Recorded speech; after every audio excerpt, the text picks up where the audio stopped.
AAA predicted gas prices to fall for the upcoming days, but now we're noticing a slight change at the pump. Yep, joining us this morning to talk about why prices are now rising is Doug Shoup with AAA. Good morning, Doug.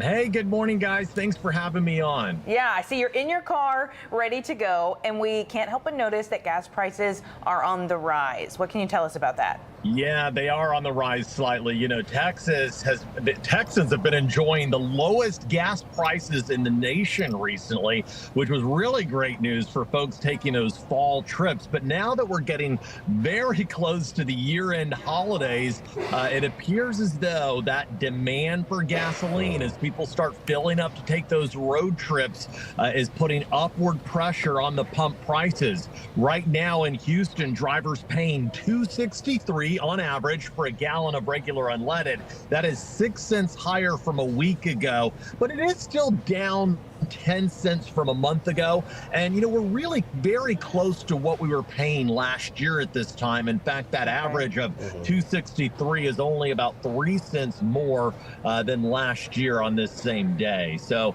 you know, if you remember what you paid heading out to your holiday road trip last year, you're going to be paying very close to the same this year. Yeah, this is really good perspective, Doug. Tell us, though, is this something we should be concerned with looking ahead into 2024?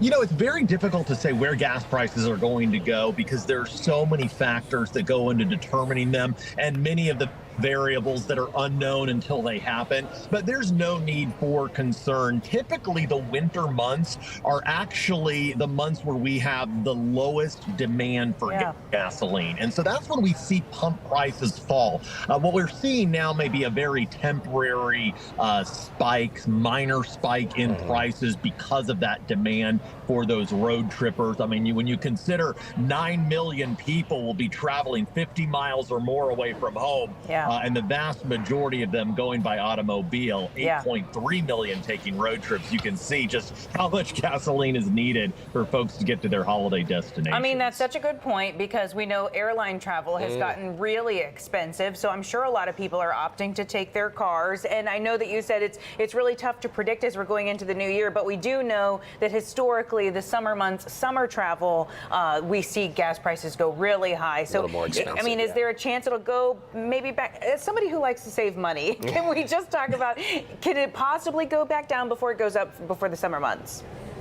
You know, it's very possible that in the winter months, we're talking about, you know, into January, February, we'll see prices move lower, but it's a wait and see game right now. We do know that historically, prices do start to rise in the springtime as many refineries undergo their annual planned maintenance. And when that happens, we do see the pump prices rise a little bit. And then, of course, during the busy summer travel season, that's when we see prices rise again as so many people fill up and hit the roads for those summer vacations. Now, we do want to remind people there are ways to save money on your fuel costs. Whether gas prices are moving higher or moving lower, you always want to think about fuel efficiency and ways you can maximize that fuel efficiency. Keep your vehicle well maintained, including properly inflated tires. If you're driving on underinflated tires, you're wasting money.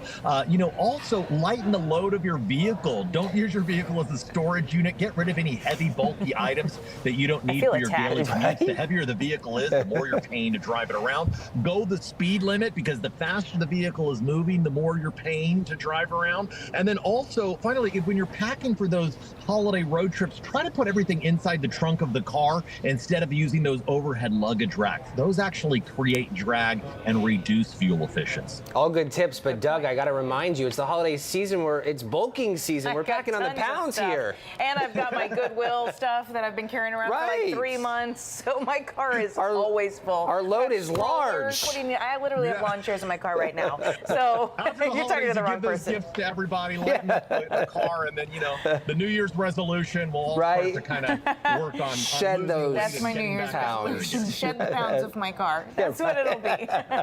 All right. Thanks, Doug.